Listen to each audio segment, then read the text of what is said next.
Okay friends, it's time to get started on installing our window crank. If you were to turn it over, you're going to see right along the back, it's two pieces. Take a nice small pocket screwdriver, come right in between these two areas, and then just gently pry. We want to try to pry and separate these two, and I'll show you why. As I separate them, I'm going to go ahead and lift and give it a twist, and you're going to see there's a screw.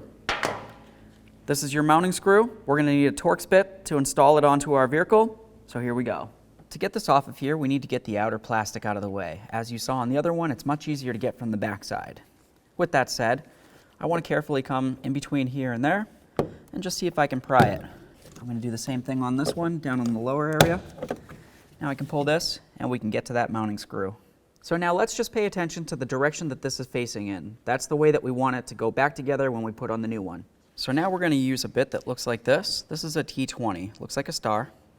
And you need a nice long one like this because it has to get down into the hole.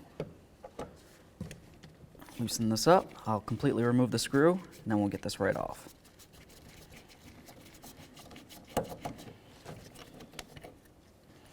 There it is.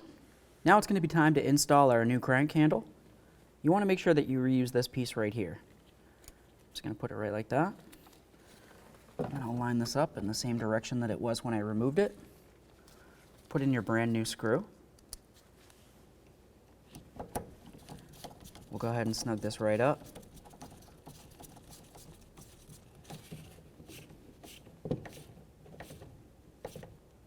Okay, that's nice and snug. Bring this up.